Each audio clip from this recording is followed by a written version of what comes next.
রিবসের উপর যদি ডিরেক্ট কোনো ইনজুরি বা ডিরেক্ট কোনো প্রেশার পড়ে তাহলে রিবসের যে কোনো স্থান থেকে ভেঙে যেতে পারে অ্যান্ড রিবসটা কোস্টাল প্লুরাকে রাপচার করে দিতে পারে।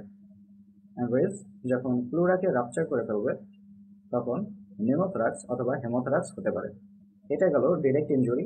আর যদি ডিরেক্ট ইনজুরি না হয়ে কম্প্রেশন টাইপের ইনজুরি হয়, অর্থাৎ আমাদের চেস্ট ওয়ালের উপর কম্প্রেশন পড়ে অথবা প্রেশার পড়ে, তখন আমাদের রিবসটা ফ্র্যাকচার হবে পোস্টেরিয়র অ্যাঙ্গেল থেকে অ্যান্ড এইটা প্লুরাকে রাপচার করবে না, বরঞ্চ এটা ভেঙে বাইরের দিকে বের হয়ে যাবে। এই ক্ষেত্রে কম্প্রেশন টাইপের যে ইনজুরিগুলো হয় এগুলোর ক্ষেত্রে প্লুরা রাপচার হওয়ার পসিবিলিটি নেই। এছাড়াও যদি কয়েকটা রিবসে 2 বা ততোধিক জায়গায় ফ্র্যাকচার হয় তখন ইন্সপিরেশনের সময় আমাদের চেস্ট ওয়াল ভিতরের দিকে ঝুঁকে যায়, ড্রন টু ইনওয়ার্ডস, অ্যান্ড যখন এক্সপিরেশন করি তখন এক্সপিরেশনের সময় এই চেস্ট ওয়াল বাইরের দিকে বের হয়ে আসে বা বাইরের দিকে ফুলে ওঠে। এই কন্ডিশনটাকে বলা হয় হচ্ছে ফ্লেইল চেস্ট। আরেকটা কন্ডিশন হচ্ছে স্টোলিং চেস্ট। আচ্ছা, এই কন্ডিশনটা হয়ে থাকে সাধারণত গাড়ির ড্রাইভারদের জন্য।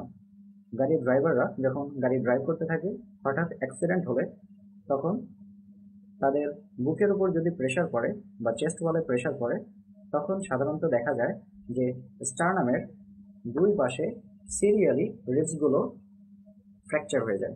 একেবারে একটা সিরিয়াল অনুসারে অনেকগুলো রিবস ফ্র্যাকচার হয়ে যায়, ফলে এগুলো মুভমেন্টে হেল্প করতে পারে না এবং রোগীর শ্বাসকষ্ট শুরু হয়ে যায় অ্যান্ড ইমিডিয়েট অ্যাকশন না নেওয়া হলে তাহলে রোগী মারাও যেতে পারে।